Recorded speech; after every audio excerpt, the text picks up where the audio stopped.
बिहार की राजनीति में दशकों तक धूरी रहे नीतीश कुमार अब दिल्ली की ओर रुख कर रहे हैं।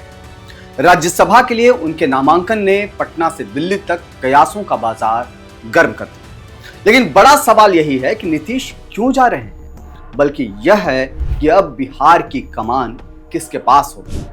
क्या बिहार को अपना पहला प्योर बीजेपी मुख्यमंत्री मिलने वाला है? आज हम डिकोड करेंगे उन 3 फैक्टर्स को जो तय करेंगे बिहार के मुख्यमंत्री का अगला नाम।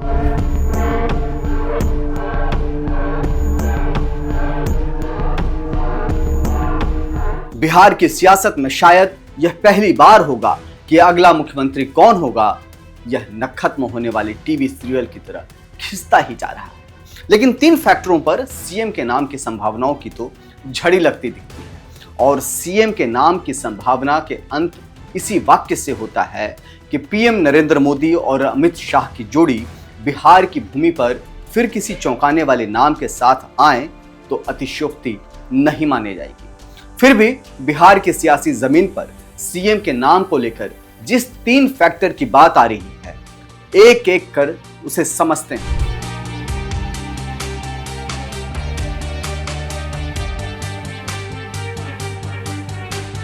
मुख्यमंत्री नीतीश कुमार के एमएलसी पद से इस्तीफा देने के बाद इतना तो तय माना जा रहा है कि सीएम भाजपा का होगा, और सीएम के नाम की यह संभावना बिहार भाजपा के वर्तमान नेतृत्वकर्ताओं में से किसी एक का होगा। इसमें रेस में पुराने भाजपाई भी हैं और आयातित नेता भी। इनके बीच कोई भेदभाव नहीं किए जाएंगे। इनकी खासियत यह होगी कि आए तो किसी और दल से, पर कितने कम दिनों में पूरी भाजपाई की झलक दे रहे हैं वही सब कुछ तय करेगा। बीजेपी का लक्ष्य 2025-26 के चुनाव के बाद खुद को बिहार में सबसे बड़ी ताकत के रूप में स्थापित करना है, इसलिए चेहरा कट्टर बीजेपी वाला ही होगा। सूत्रों की माने तो बीजेपी इस बार किसी उधार के चेहरे पर दांव नहीं लगाना चाहती। बीजेपी ऐसे नेता को सामने ला सकती है जिसने पार्टी के लिए संघर्ष किया। उनमें पहला नाम है सम्राट चौधरी का, जो अपनी आक्रामक शैली के लिए जाने जाते हैं। दूसरा नाम है विजय कुमार सिन्हा का, जो मौजूदा दौर में बिहार के डिप्टी सीएम हैं और उनका अनुभव और संगठन पर मजबूत पकड़ है। और तीसरा नाम है मंगल पांडे का, जो केंद्रीय नेतृत्व के बेहद करीबी और भरोसेमंद है। बिहार के अगले मुख्यमंत्री को लेकर यह चर्चा है कि बिहार के आला कमान नीतीश कुमार की बिहार को वैसे भाजपा नेता के हाथ में सौंपना चाहते हैं जो पूरी तरह से आरएसएस के रंग में रंगा हो। यह प्रशासनिक रूप से इतना दक्ष हो कि नीतीश कुमार की बिहार को धीरे धीरे संघ नीति बिहार के रंग में रंगने का मादा रखता हो। ऐसा इसलिए क्योंकि नीतीश नीति सरकार से अलग सत्ता की तस्वीर न उकेर पाए तो अंतःकरण से भाजपा का शासन कैसे स्थापित होगा। इस पृष्ठभूमि में कई बड़े और चौंकाने वाले नाम भी हैं। इसमें सवाल यह है कि क्या बिहार में भी हरियाणा, गुजरात, मध्य प्रदेश या राजस्थान वाला फॉर्मूले का प्रयोग होगा।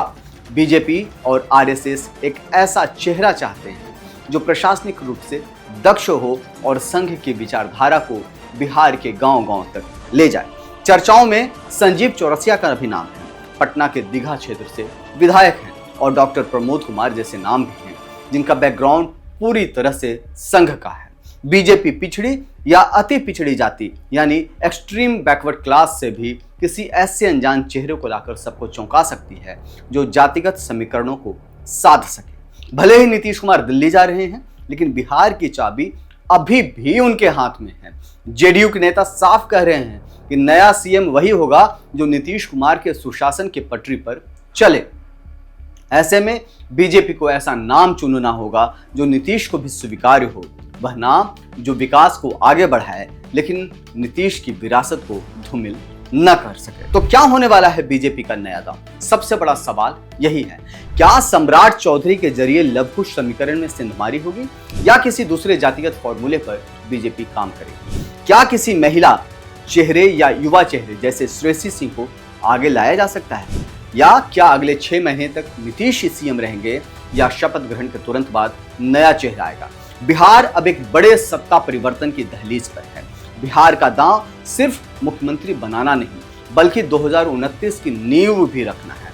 पल पल की अपडेट के लिए देखते रहिए ओएनओजी न्यूज। मैं हूं नीरज शर्मा। अगर आपके पास भी है कोई सवाल, कोई सुझाव, तो वो आप हमारे साथ शेयर कर सकते हैं। इसके लिए आप चैनल के कमेंट सेक्शंस में जाकर के कमेंट करें, ताकि हम आपके सवाल और सुझाव को समझ सके और उसका जवाब तक दे सके। तब तक के लिए जय हिंद, जय भारत, नमस्कार।